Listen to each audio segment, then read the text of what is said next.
Hello, everyone. This is Abhilasha Divedi, and you're most welcome in my podcast called Special Hero.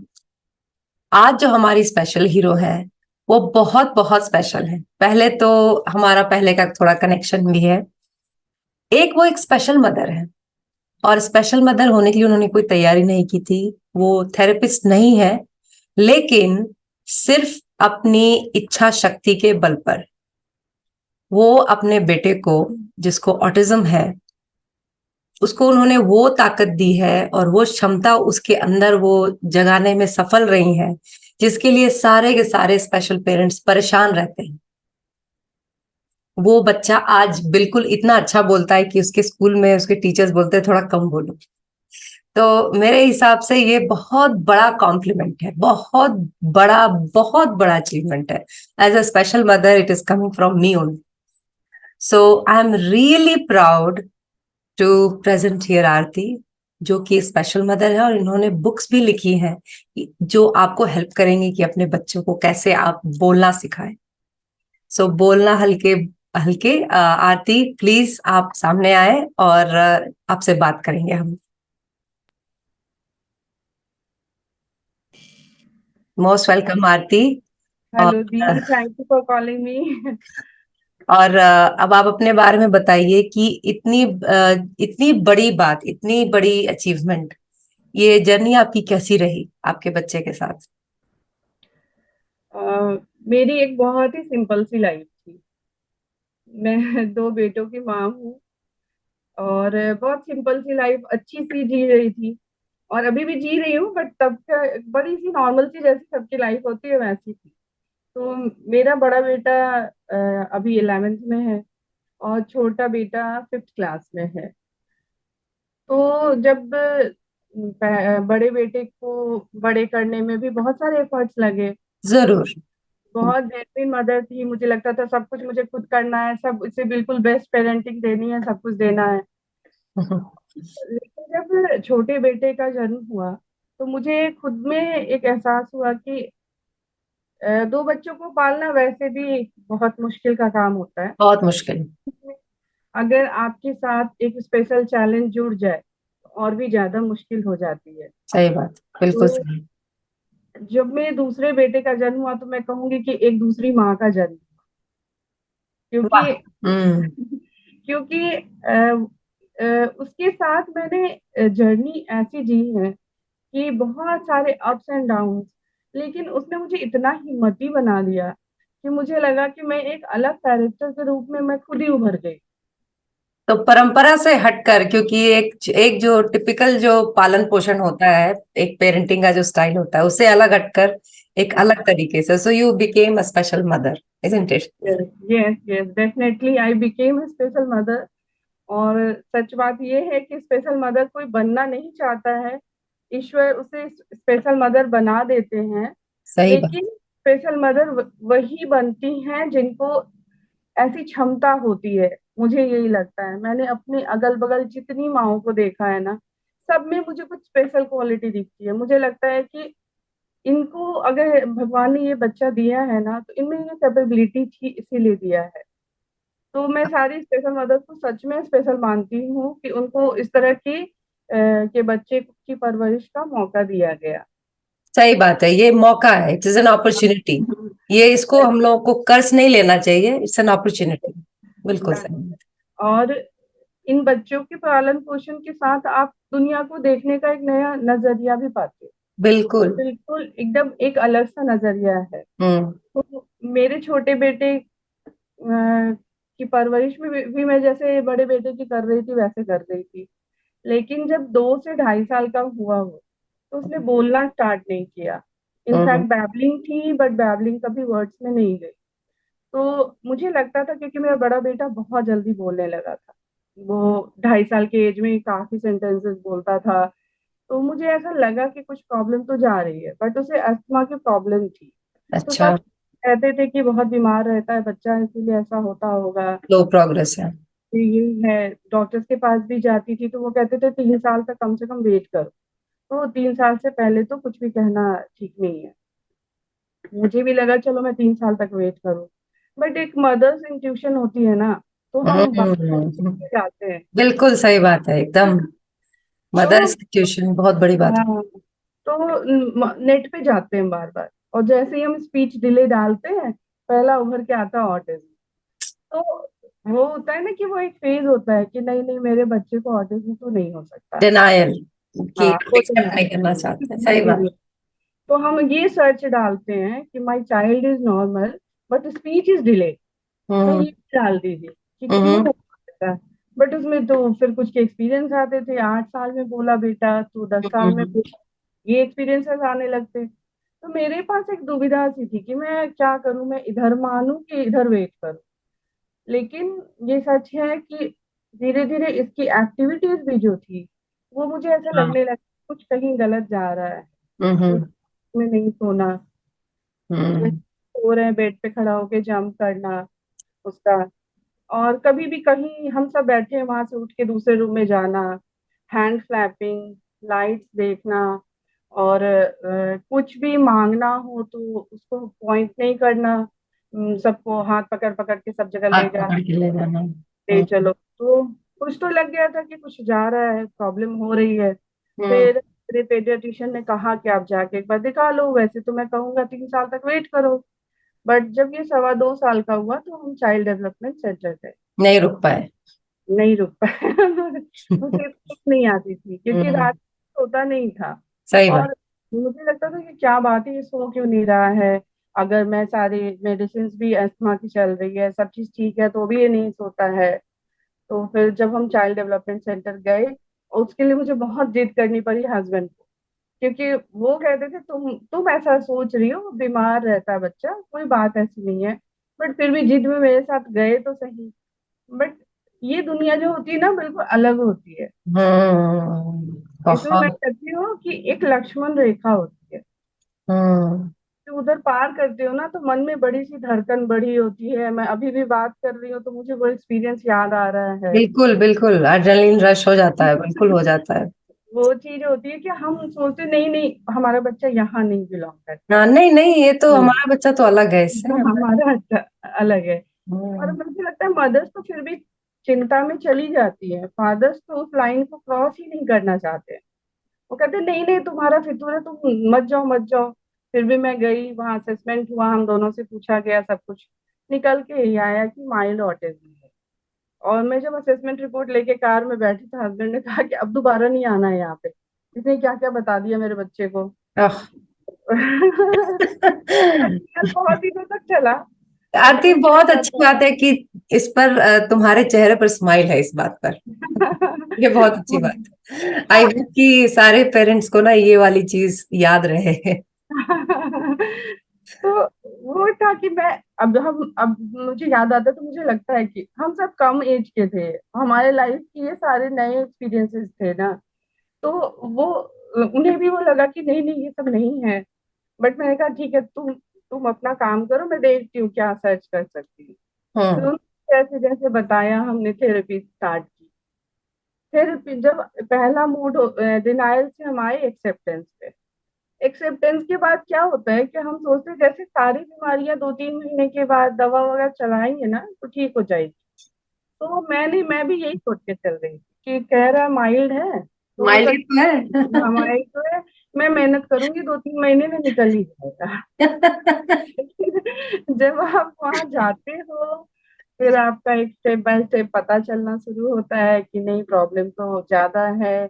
Mild से कुछ फर्क नहीं पड़ता, अगर आप में उसमें प्रोग्रेस नहीं आ रही है तो माइल्ड मॉडरेट सब सेम है। सब सेम है, तो लिमिटेशंस के बारे में तो। वही है कि उसकी प्रोग्रेस क्या हो रही है वो आपको देखनी है। तो बस वहीं से मेरी जर्नी स्टार्ट हुई है धर्म के साथ, और अभी तक चल रही है। बिल्कुल सही बात है, चल रही है और चलेगी। बिल्कुल, हाँ, और इस बात को एक्सेप्ट कर लिया है। सबसे बड़ी बात, अच्छी बात यही है कि यू हैव एक्सेप्टेड इट। बिल्कुल लेकिन बिल्कुल। बहुत अच्छी बात जो ये रही कि तुम्हारी फैमिली बहुत सपोर्टिव रही पूरे टाइम में। थोड़ा बहुत डिनायल रहा होगा, हाँ हाँ लेकिन एक बात जो आती, जो सबसे अच्छी लगी तुम्हारी, कि तुम्हारे अंदर, खुद के अंदर एक कुछ था ऐसा, जो कि सबसे बड़ा चैलेंज जो ऑटिज्म में होता है, स्पीच का। कम्युनिकेशन प्रॉब्लम है, मेजर कम्युनिकेशन और सोशल प्रॉब्लम बोलते हैं ऑटिज्म को। तो हम्म। स्पीच वाला जो इशू था वो you have handled it so wonderfully कि दूसरे पेरेंट्स ने भी तुमसे सीखने की कोशिश की और सीखा भी, और अल्टीमेटली उनके रिक्वेस्ट पर you have written 3 books actually, isn't it? Yes yes. तो उसके बारे में बताओ कि कैसे बुक्स के बारे में बात आई और कैसे क्या क्या ट्रिक्स अपनाए। I actually I am requesting all the parents कि आरती ने खुद से ही किया है ये सब, स्पीच का जहां तक है उन्होंने खुद से किया है, तो फर्स्ट हैंड आपको पता चल रहा है कि कैसे बच्चे को जिसको ऑटिज्म है आप उसको स्पीच रियली सिखा सकते हैं। तो या over to you Aarti, please अब आप ये तुम पूरे अच्छे से बताओ, पूरे अच्छे से बताओ। ये उसके बाद जो मेरी जर्नी स्टार्ट हुई, तो ऑब्वियसली थेरेपिस्ट एक बहुत बड़ा इम्पोर्टेंट रोल निभाते हैं, क्योंकि हमें इस फील्ड के बारे में कुछ पता नहीं होता। बिल्कुल सही। तो वो ही हमें बताते हैं कि हमें क्या करना है, क्या नहीं करना है, कौन सी थेरेपी लेनी है। तो सबसे पहले मैंने ऑक्यूपेशनल थेरेपी स्टार्ट की, प्लस स्पीच थेरेपी स्टार्ट की। सच बताऊं, पहला स्पीच थेरेपी तो सेशन जो था वो बहुत ही बेकार गया, क्योंकि ये स्पीच थेरेपिस्ट के टेबल पे खड़ा था पूरे टाइम। मैं ये सोच रही हूँ, वो कह रही है बैठने, ये खड़ा है। मैं कह रही हूँ कैसे बुलवाएंगे, ये तो पूरे टाइम खड़ा है वहां पे। फिर 2-3 सेशन गई, वहां भी वही हाल था। तो मुझे ऐसा लगा कि नहीं, यहाँ काम नहीं कर पा रहा है, ये वर्क नहीं कर रहा है मेरे लिए। ऑक्यूपेशनल थेरेपिस्ट नो डाउट बहुत अच्छे मिले थे। लखनऊ में जो सर थे, नितेश सर हैं, वो केजीएमसी में थे, तो उन्होंने बहुत हेल्प की। एक वही गाइडिंग लाइट बन के रहे कि उन्होंने कहा मैम आप घबराइए नहीं, टाइम लगेगा लेकिन हो जाएगा, आप चिंता मत कीजिए, बहुत अर्ली इंटरवेंशन है। हम्म। तो इस कारण से एक बूस्ट उनके किस थ्रू एज मिलता भी में गया। किस एज में शुरुआत हुई? अर्ली इंटरवेंशन तो था किस एज में? इसकी 2.5 साल से मैंने ढाई थेरेपी, साल सवा 2 साल से घूमना स्टार्ट किया सब जगह, और फाइनली 2.5 साल से इसकी थेरेपी स्टार्ट हो चुकी। तो ऑक्यूपेशनल थेरेपी, स्पीच थेरेपी इसकी चलनी स्टार्ट हो गई। अच्छा। और फिर स्पीच थेरेपी काम नहीं कर पाई उस समय, क्योंकि वो बैठता नहीं था। फिर देन मैंने एबीए ज्वाइन किया, हम्म। क्योंकि एबीए इनिशियली बच्चों के हिसाब से बहुत अच्छा काम करता है, जैसे इंस्ट्रक्शन फॉलो करना, इमिटेशन करना, इन सब पे वो बहुत अच्छा वर्क करते हैं। बिल्कुल। उन्होंने वर्क किया, बट उनका जो स्पीच पार्ट था ना, वो नीड बेस्ड होता है कि जो हम्म। चीज की जरूरत है ना, बच्चा उतना ही बोलेगा। करेक्ट, बिल्कुल सही बात। तो इनिशियली पेरेंट को यही लगता है चलो बिस्किट बोल ले, चिप्स बोल ले, और कुछ हम्म। खाने वाली चीज मांग ले, हो गया। वो, हम्म। मुझे हमेशा यही लगता था क्या ये 10 चीजें बोलेगा मेरा बेटा, कि यही मांग लेगा और इसके अलावा कुछ नहीं बोलेगा। तो मुझे हमेशा वो लगता था कि ठीक है, यहाँ काम तो हो रहा है, बट उनका ज्यादा फोकस यही है कि सिर्फ जो चीजें जरूरत की है बोल ले, हो गया खत्म। तो यही सारी प्रॉब्लम्स जब आने लगी, तो मैं दिल्ली आई, दिल्ली में भी बहुत सारे स्पीच थेरेपिस्ट से मिली, सबों से वही एक वे आउट खोजती रही। मुझे लगा हर जगह लगा कि नहीं, ये नहीं ठीक जा रहा है। एक, मैं जो मुझे उस वक्त लगता था ना, मैं उस पर फॉलो कर लेती थी कि ठीक है, दिमाग कुछ रास्ता दिखला रहा है, तो चलो फिर चलते हैं। तो मैं जब वहाँ दिल्ली में भी गई स्पीच थेरेपी के लिए, तो मैंने देखा कि लोग विजुअल कार्ड्स का बहुत यूज कर रहे थे, जो कि लखनऊ में उस वक्त नहीं था। तो हम्म। उन्होंने समझाया था, बट दिल्ली रहना मेरे लिए पॉसिबल नहीं था। तो मैं लखनऊ गई, तो मैंने कुछ कार्ड वार्ड खरीदे और इसे सिखलाना शुरू किया। मैंने देखा कि पहली बार इसने ना विजुअल कार्ड्स पे थोड़े से रिस्पॉन्स, मतलब उसको देखा, एटलीस्ट देखा, कभी देखता ही नहीं था किसी भी चीजों को, इसने देखा उन कार्ड्स को। तो सेकंड बार ही देखा, बट देखा उसने। तो अचानक से मुझे ये लगा कि ये हो सकता है, ये पे काम कर जाए, ये वाली चीज। हाँ। हाँ, तो इसका कार्ड्स पे बहुत अच्छा रिस्पॉन्स आया। तो ऐसे कार्ड्स जैसे थे, बेड। इस तरह के विजुअल कार्ड्स, जैसे ये चेयर है और हम्म। ये बेड है, तो मुझे लगा कि ठीक है, ये काम तो अच्छा कर रहा है।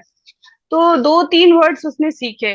फिर क्या हुआ कि मैं स्पीच थेरेपिस्ट के पास जब जाती थी, तो मुझे याद है मैं यही 3-4 कार्ड लेके जाती थी कि ये रिस्पॉन्स दे रहा है, आप ये सिखाओ। तो वो लोग मुझ पे हंसते थे कि ये क्या आप पिक्चर निकाल के लेके चले आए हो, तो कितने पिक्चर्स निकालते रहोगे आप, तो उसको बहुत कुछ बोलना है। तो मैंने कहा ठीक है, जितनी की जरूरत है मैं सब निकाल लूंगी पिक्चर्स।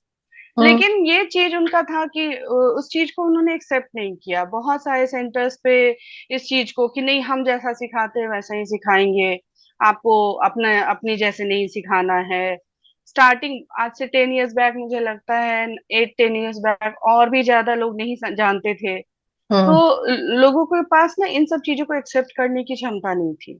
और हम्म। पेरेंट्स भी थोड़े डरे होते हैं, बिल्कुल, पेरेंट्स बहुत भी ज्यादा, उतना बहुत ज्यादा। लड़ नहीं पाते, अपनी बातें हम्म। नहीं रख पाते। बिल्कुल। तो मैंने अंदर अंदर यही सोचा कि ठीक है, इनको उनका काम करने दो, मैं अपना काम करूंगी। तो मैं घर पे मैंने ये सब चीजें निकालनी शुरू की, प्रिंट आउट निकाल के, लैमिनेट करके, कि ठीक है जो मेरे बच्चे को पसंद है मैं उसी की फोटो, चलो उसे बिस्किट पसंद है उसकी फोटो क्लिक करती थी, फिर उसको निकलवाना। उसके बाद चिप्स पसंद है, शूज पसंद है, मैं उस सब की फोटो क्लिक कर करके उसे सब दिखलाती थी। तो वो तब देखता था। जैसे कुछ भी आप दिखा दोगे तो बच्चे नहीं देखेंगे। उसे हम्म। पता था ये बिस्किट मुझे पसंद है, वो देखता था कि ठीक है ये हम्म। कुछ है बिस्किट। काम की तो चीज है। हाँ, तो उसमें उसका रिस्पॉन्स मुझे लगा कि उसमें अच्छा जा रहा है। हम्म। तो इस आप समझो कि मैंने सब कुछ विजुअल कार्ड के थ्रू ही सिखाया है। उसके बाद धीरे धीरे मैंने सिखाना स्टार्ट किया, जैसे हर हफ्ते मैं 2 या 3 वर्ड ले लेती थी। अब हफ्ते भर पूरे वही कार्ड्स दिखा रही हूँ। एप्पल बोलना सिखला रही हूँ, ये नहीं कि हर वक्त पीछे पड़ी रहती थी। कभी पीछे, कभी दिख गया तो उसे दिखा दिया एप्पल। अब उसने एप्पल तो बोलना नहीं इतने जल्दी, तो फिर एप्पल। तो उसने एप्पल का ए भी बोल दिया ना, बस मैं बहुत उसे एनकरेज करती थी कि वाह तुमने तो बोल दिया, वेरी गुड वेरी गुड। तो भाग जाता था, क्योंकि बच्चे तो एक जगह पे रहते नहीं है। तो धीरे धीरे लेकिन वो समझ गया कि कुछ ऐसी चीज है जो मम्मा इसमें सिखा रही है, मुझे लगता है, क्योंकि उसने कार्ड्स कितना देखने टाइम स्टार्ट लगा किए। होगा इस में, कितना टाइम लगा? 1 साल लग गए लगभग। अच्छा। 1 साल, मुझे लगता है 3.5 साल में उसने पहले दो 2-3 वर्ड्स बोलने स्टार्ट किए थे। तो हम्म। और जैसे बबल्स है वगैरह हम दिखलाते थे, तो ब ब ब करे, तो उसको ट्राई वो करने लगा था। लेकिन हम्म। पूरे वर्ड्स नहीं आ पाते थे। बट 1-2 वर्ड उसने बोल दिया, जैसे बिस्किट बोल दिया, एप्पल बोल दिया, मैं उसी में खुशी में नाच रही हूँ कि चलो इसने बोला तो सही। बिल्कुल बिल्कुल, सेलिब्रेट करना ही चाहिए हाँ। छोटी सफलता तो को। वो एक फेज था कि फिर मैंने, आप बिलीव नहीं करोगे, मैंने सबके पिक्चर्स निकाली, 200-250। मैंने कहा घर की हर चीज की मैं फोटो निकाल लूंगी, क्योंकि बच्चा अगर उस पर रिस्पॉन्स कर रहा है तो फिर कोई है नहीं हर्ज उसमें। सेंटर वाले मुझसे बहुत चिढ़ते थे कि आप आते हो और आप पेरेंट्स को बताते हो टेक्निक। लेकिन फिर भी मेरा चलता था कि मैं, अगर कोई मुझसे पूछता था ना तो मैं कहती थी ये ट्राई करके देखो ना, ऐसा होगा। तो हमारा धीरे धीरे एक ग्रुप भी था पेरेंट्स का, हम 4-5 फ्रेंड थे, सारे बच्चे एक ग्रुप के थे। तो हम सब ना एक दूसरे को बतलाते रहते थे ट्रिक्स, कि चलो तुमने क्या ट्राई किया, मैंने ये ट्राई किया। तो हमारे सारे बच्चों में डेवलपमेंट अच्छी हुई थी। बट स्पीच वाइज सबसे ज्यादा डेवलपमेंट अथर्व में हुई थी। तो सबों का यही कहना था कि आरती तुमने जब डेवलपमेंट इतनी अच्छी की है तो उसको कुछ लिखो, क्योंकि मैं सेंटर जाती थी तो मदर्स पूछती थी, मैं हमेशा उसी में लगी रहती थी, तो सब कहते थे अरे तुम कुछ लिख ही डालो, रोज एक ही बातें बतलाती हो तो कुछ लिख डालो। बिल्कुल। तो वही एक इंस्पिरेशन था मेरे पास कि मैंने सोचा कि चलो मैं लिखती हूँ ताकि लोगों को इससे फायदा हो। और जब इसे सेंटर छोड़ती थी ना मैं 2 घंटे के लिए थेरेपीज के लिए, तो उस बीच में बैठ के लिखती रहती थी मैं। वाह। तो इस तरह से बुक लिखने का आइडिया वहीं से आया, और मैंने लिखा। उसका रिस्पांस भी बहुत अच्छा रहा, इतना ही अच्छा हाँ लगा कि उसके दो तीन भाग हैं। हाँ तो हाँ हाँ उन दो तीनों में क्या क्या है अलग अलग बुक्स में? हाँ। एक्चुअली जब मैंने थेरेपी स्टार्ट की ना तो सबसे बड़ी प्रॉब्लम ये आई थी कि जो थेरेपिस्ट होते थे ना बड़े रैंडम बतलाते थे सब कुछ। हम्म। ये नहीं होता था कि एक सिस्टमैटिक बतलाए, और हम लोगों को पढ़ने की आदत बड़ी सिस्टमैटिक है। तो मुझे लगता था कि आप बता रहे हो, कभी कहते हो कुछ कर लो, कभी कहते हो कुछ कर लो। तो ऐसे तो भाई हमारे पास भी रिकॉर्ड नहीं है, और मैं ऐसे ही करती जा रही हूँ। तो इसको ना मैंने, एक जो मैंने खुद किया ना, मैंने कहा मैं सब इसी में डाल दूंगी। तो बड़े ही सिस्टमैटिक वे से सारी चीजें हैं उसमें। जैसे कि पहला पार्ट जो है वो है कि वर्ड्स कैसे लाना है। दूसरा कि उस बुक डेली का नाम रूटीन क्या है? कैसे। उस बुक का नाम क्या है? ये तीनों का नाम एक ही है, बोल हल्के हल्के, सब हम्म। पार्ट 1 पार्ट 2 पार्ट 3 में है ये, बिकॉज अच्छा। ये तीनों बुक जो है स्पीच से रिलेटेड है। हम्म। तो स्पीच के तीनों पार्ट है कि अगर आप स्टार्टिंग में हो तो पार्ट 1 लेके देखो, जब आपका वो टारगेट अचीव हो जाए तब आप बुक 2 लो, तो हम्म। वो आगे उसके आगे है।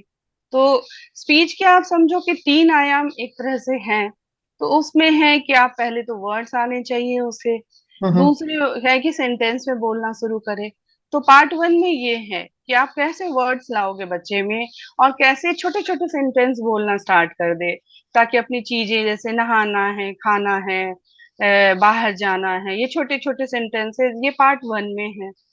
पार्ट 2 में है कि जब आपने उससे कुछ क्वेश्चन किया तो हम्म। वो क्या आंसर कर रहा है। हम्म। जैसे कि कहाँ जा रहे हो, तो मैं वहां जा रहा हूँ। हाँ, तुम क्या कर रहे हो। तो ये सारे क्वेश्चन के आंसर देना सिखलाया पार्ट 2 में है। अच्छा। पार्ट 3 डील करता है कि बच्चा खुद क्वेश्चन करे। तीसरा स्पीच का पार्ट ये है कि बच्चा खुद क्वेश्चन करे, क्योंकि अभी तक तो वो क्वेश्चन के आंसर कर रहा है, अब वो क्वेश्चन करे कि क्यों जाऊंगा, क्यों नहाना है। तो उसकी क्वेश्चनिंग जब हो, या फिर कुछ नई चीजें देख के पूछे कि ये क्या है, ये किसका है। तो थर्ड पार्ट जो है उसकी क्वेश्चनिंग से रिलेटेड है, प्लस छोटी सी स्टोरी टेलिंग आ जाए उसे, सो दैट कि इसकी स्पीच में 3-4 सेंटेंस एक साथ बोलने की आदत हो उसे। तो ये तीनों चीज करके जो मुझे लगा कि स्पीच तो वैसे कंटिन्यूअस प्रोसेस है लाइफ लॉन्ग, बिल्कुल सही तो है। लेकिन जो एक सिखलाने का वे जो यहाँ तक जहां तक एंड किया मैंने, वो तीनों बुक में लिख दिया मैंने। तो ये तीनों बुक्स अवेलेबल हैं अमेजोन पर, राइट? हाँ, amazon.in पे है। हम्म। चूंकि ये हिंदी में है तो amazon.in पे है, .com पे नहीं है। नहीं, वो तो सही है, हम लोग प्रोबेबली ऑडियंस को ही सही सुनने वाले हैं। तो और फिर अभी कहाँ है अथर्व का लेवल, और कैसा है अब एक्सपीरियंस, और चूंकि वो अब तो बोलना शुरू कर चुका है, तो दूसरा एस्पेक्ट जो होता है ऑटिज्म को, सोशलाइजेशन होता है, उसका बिल्कुल। सोशलाइजेशन कैसा है, और कैसे उस पे कैसे काम कर रहे हैं? सोशलाइजेशन उसका बहुत अच्छा है, क्योंकि हमारी जो लखनऊ में जब हम थे तो हमारे फ्रेंड्स का जो ग्रुप था, तो हम प्ले डेट्स हमेशा करते थे। हम लखनऊ की एक खासियत है ना, वहाँ पार्क्स बहुत है। तो हम चले जाते थे लेके बच्चों को वहां पे, वहां बच्चों को आपस में इंटरेक्ट जबरदस्ती कराते थे, बट कराते रहते थे। तो सोशलाइजेशन वहां से आई उसे, और लोग उसे धीरे धीरे पसंद आने लगे, कि अब तो इतनी ज्यादा पसंद है कि लोगों को खोजता रहता है अपनी बातें कहने के लिए। तो धीरे धीरे उससे हुआ। दूसरे के हम हर जगह लेके गए। मैंने बताया ना कि जिस भी चीज में दिमाग कहता था कि प्रॉब्लम आ रही है, मैं उस पे काम करने लगती थी। हम्म। ये जब मैं बहुत बड़ी बात थी, रुकती नहीं थी, उसके पीछे काम करती थी। हाँ, हम्म। स्पीच में भी यही हुआ। जैसे मैं अगर सिखला रही हूँ कि ये क्या है, का वो आंसर देने लगे, तब तक मुझे लगता था कि कोई पूछ रहा है उससे क्यों, क्या कर रहा है। वो कहते अरे मुझे इस पे भी काम करना है, कि कोई उससे पूछे वो क्या कर रहा है तो बताए कि वो पापा वो कर रहे हैं, ये कर रहे हैं। फिर कोई पूछ दे कि ये किसके साथ गए थे घूमने, मुझे कहते किसके साथ पे भी काम करना है मुझे। तो हाँ। लिखते चली जाती थी सब कुछ कि ठीक है, ये जितने क्वेश्चन इससे हो रहे हैं ना, मुझे उस सब पे काम करना है। तो वो काम था सोशलाइजेशन में। सिर्फ दोस्तों के तो ये बीच कितना। हफ्ते हफ्ते वो एक बात, जब मतलब मेरी तुमसे बात हो रही थी तो तुम बोल रही थी कि हफ्ते हफ्ते एक एक टारगेट लेके चलती थी, छोटा छोटा, हाँ, बिल्कुल बिल्कुल, मैं हफ्ते हफ्ते टारगेट लेके और चलती वो थी। हफ्ते का जो टारगेट होता था वो हफ्ते में अचीव हो जाता था। मैं ये कहूंगी कि कभी कभी अचीव होता था, कभी कभी नहीं होता था, तो वो हफ्ते से 2 हफ्ते जाता था, बट टारगेट चेंज नहीं होते थे। हाँ, मतलब जब हो जाता था तभी हाँ, नेक्स्ट तभी टारगेट। तभी करती थी। टारगेट। स्टार्टिंग में आपको टाइम लगेगा, क्योंकि स्टार्टिंग में बच्चा भी उस वे को नहीं समझ पा रहा है, बट बाद में जब बच्चा भी इस वे को अडेप्ट कर लेता है ना, तो वो बड़ी जल्दी से वो भी समझ जाता है। अच्छा, मम्मा आप कुछ नया लेके आ रही है। तो उसमें हम ये करते थे, जैसे अगर ये क्या कर रहा है, एक्शन वर्ड सिखाने हैं, तो हमने अपने घर के मेंबर्स के सारे फोटो ले लिए। जैसे कि इसके भाई का ब्रश करने का फोटो, पापा के ब्रश करने की फोटो, मम्मा की ब्रश करने की फोटो। मैं सब पूछती थी पापा क्या कर रहे हैं, पापा ब्रश कर रहे हैं। तो सेम एक्शन अगर 3 लोग कर रहे हैं ना, तो उसको ज्यादा रिलेट कर पाता था कि अच्छा ब्रश कर रहे हैं इसी को कहते हैं। तो इसी तरह से कर करके सब किया स्पीच में। सोशलाइजेशन में मैंने ये देखा कि सिर्फ प्ले डेट से काम नहीं चलेगा, क्योंकि वहां एक हमारा प्रोटेक्शन है, पेरेंट्स के साथ है, और भी जगह इसे जाना सिखलाना पड़ेगा। तो होटल से लेके रेस्टोरेंट तक, फिर मूवी जाना, हर जगह में इसे लेकर के गई हूँ, सो दैट कि इसे लोगों से डर ना लगे। और बहुत प्रॉब्लम्स उसमें भी आई मुझे, लेकिन फिर धीरे धीरे धीरे धीरे अब उसका ऐसा लेवल है कि अब वो सब जगह बहुत आराम से जाता है, मूवीज भी देखता है हम लोगों के साथ जाके, उसे घूमना बहुत पसंद है।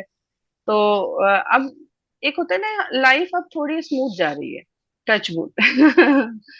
लोगों का रिस्पांस कैसा रहा जब जब स्ट्रगल चल रहा था और मतलब लाइफ इतनी स्मूथ नहीं थी, तो जो सोसाइटी है इन जनरल, मतलब फैमिली नहीं, हाँ तो हाँ। उन लोगों का रिस्पांस और फिर तुम्हारी फीलिंग कैसी रही?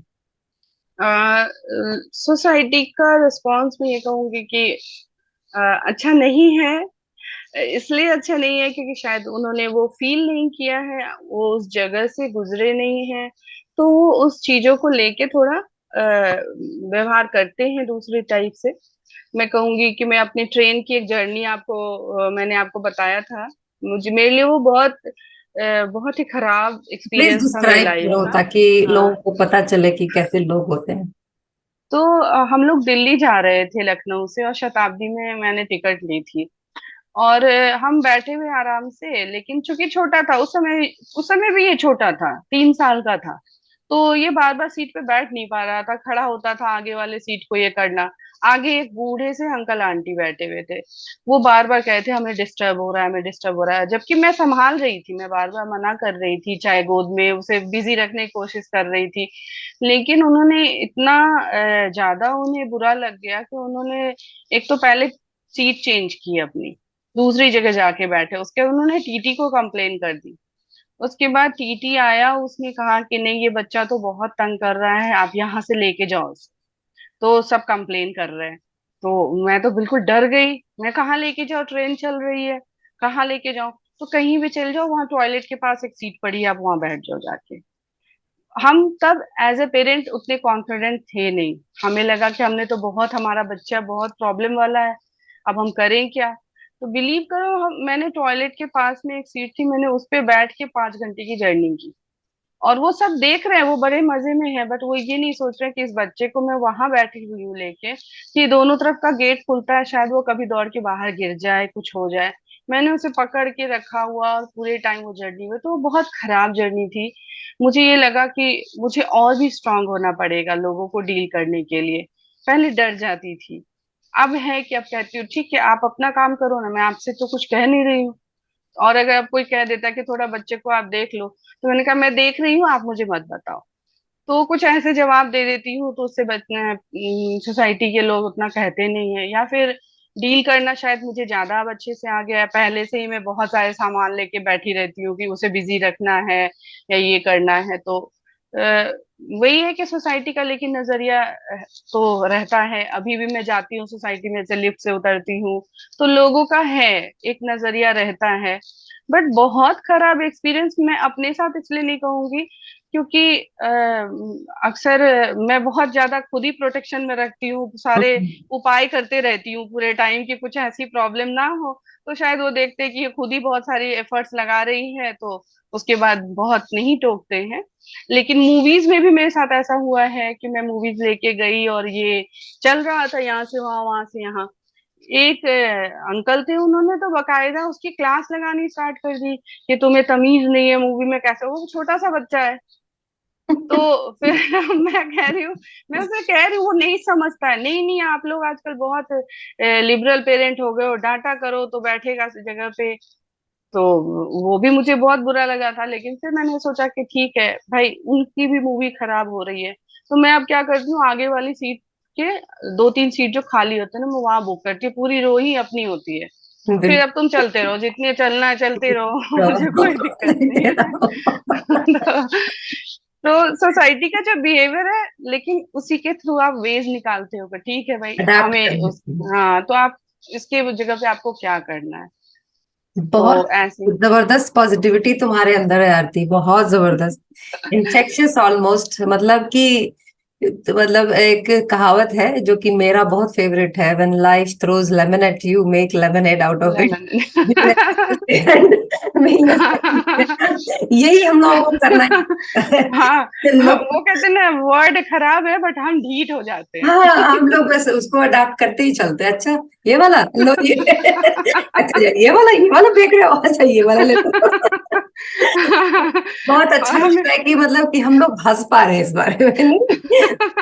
हम कहते हैं कि हम हर जगह लाइमलाइट में हैं, हमें ऐसा लगता है हमारे ऊपर लाइट पड़ रही है, सारी दुनिया देख रही है। बिल्कुल सही बात है, हम लोग ऐसे ही हो गए। और अब तो बिल्कुल मतलब इतना लंबा टाइम बीत जाता है तो फील भी नहीं होता उतना। कई बार हाँ तो बिल्कुल। ऑलमोस्ट नॉर्मली फील करते हैं। बिल्कुल हाँ बिल्कुल बिल्कुल, हम ऐसे ही एडजस्ट हो चुके हैं, सोसाइटी से ऐसे ही वैसे एडजस्ट ही है, हो ऐसे चुके ही हम ऐसे ही हैं। तो हैं। एक जो तुम्हारी बहुत मतलब कि जब जो तुम्हारे जो बुक्स हैं, जो कि मेरे हिसाब से मतलब you have done such a wonderful amazing, मतलब मेरे पास इलस्ट्रियस जो भी है जितने भी ऐड कर देना पड़ेगा। I just want everyone to see the picture कि इनका इनका जो लोकार्पण हुआ था बुक का, पुस्तक का। तो हाँ हाँ ऋचा अनुरुद्ध आई थी जो कि जो बहुत वेल नोन पर्सनालिटी है, सेलिब्रिटी है। I just want to share that picture with everyone. यहाँ पे ऋचा अनुरुद्ध है और यहाँ पे हमारी प्यारी आरती है, और हाँ। बोल हल्के हल्के। और यहाँ पे ये इन्होंने 3 पार्ट लिखा है बुक का, और उसमें तीनों में 3 चीजें हैं जो कि हमारे जैसे सारे जो ऑटिज्म पेरेंट्स हैं, और स्पेशली जो नए बच्चे हैं, नहीं जो बच्चे, न्यू हाँ हाँ पेरेंट्स जो हैं, जिनको अभी डायग्नोसिस हुआ है तो उनको शॉक जो लगता है, तो हाँ उनके बिल्कुल। लिए एक बहुत बड़ा सपोर्ट हो सकता है। और हाँ मेरे हिसाब से ये बुक इसलिए भी बहुत ज्यादा अच्छी है क्योंकि ये आरती के अपने अनुभव पर है। जैसे जो बिल्कुल। थेरेपिस्ट होते हैं उनके लिए पूरी श्रद्धा है, कोई कोई प्रॉब्लम नहीं है भाई, लेकिन आप जो सीखी सिखाई चीज करते हैं। लेकिन आरती हम्म। के का जो अपना अनुभव हुआ, और ऐसा कुछ नहीं है कि बड़ा इजी था। हाँ नहीं। एक एक साल लगा उस बच्चे को शब्द निकलवाने के लिए भी, but she didn't give up. तो ये बहुत बड़ी बात है। तुम क्या बोलना चाहोगी आरती, जब नए पेरेंट्स जो होते हैं और उस फीलिंग को याद करते हुए क्या बोलना चाहोगी? यार आज तुम मुस्कुरा रही हो, क्या बोलोगी? हाँ बिल्कुल। मैं नए पेरेंट्स को यही कहना चाहती हूँ कि अगर आपको भगवान ने ये बच्चा दिया है तो कैपेबिलिटी जरूर दी होगी संभालने की। तो खोजिए। बिल्कुल ही दी होगी, तो आप बस ना राह तलाशो। मैंने कभी भी भगवान से कभी भी प्रेयर किया ना, मैंने कभी नहीं कहा कि वाई मी, मुझे क्यों हुआ। मैं बस यही कहती हूँ, भगवान अगर दिया है ना तो राह दिखा देना बस। मुझे काम तो करना ही है इस पे, बस राह दिखाते चलना। और मैं समझती हूँ कि ये जो बुक है और जो ये स्टेप बाय स्टेप आया भी ना, वो भगवान की देन है। क्योंकि वो ही दिमाग में लाते थे कि ये इस पे काम करना है, इस पे काम करना है, वरना इतना सिस्टमैटिक मुझसे नहीं हो पाता। दूसरी, इस बुक के साथ एक ये भी चीज जुड़ी हुई थी कि जब हम इस फील्ड में आते हैं ना, तो इस फील्ड में ज्यादातर जो है वो इंग्लिश स्पोकन है, हम्म। थेरेपिस्ट और थेरेपीज वगैरह। तो मैं हॉस्पिटल्स वगैरह में जब गई ना, तो वहां जो पेरेंट्स को देखती थी तो मुझे ये लगता था कि जब हम जैसे लोग थेरेपी अफोर्ड करने में इतनी प्रॉब्लम आ रही है, तो ये तो कर ही नहीं पाते होंगे, तो फिर इनके बच्चों का क्या होगा। सही तो बात। मेरा हिंदी में लिखने का यही पर्पस था कि मैं एक ऐसी book in specially lower middle class के, और सबों के लिए वैसे है, बट लोअर मिडिल क्लास के को ध्यान में रख के लिखा कि उनके पास ये हो कि चलो, ये बुक है, 3 बुक है, अगर मैंने ऑनेस्टली पढ़ के वर्क कर लिया ना, तो मेरे बच्चे में स्पीच आ जाएगी। तो क्योंकि मोर और लेस आपको सेंटर पे भी यही मिलना है, हम्म। और काम आपको करना ही करना है। तो ये चीज है कि मैंने इसीलिए, और इसमें सारे वेज इसीलिए लिखे थे। और नए पेरेंट्स के लिए ये कहना चाहती हूँ कि आप थेरेपीज में जब जाओ ना, तो सीखने की कोशिश करो। ये मत सोचो कि कोई और आपको आपके बच्चे को ठीक कर देगा, कोई और बोलना सिखा देगा, नहीं। आप गाइडेंस के लिए रखो थेरेपी सेंटर।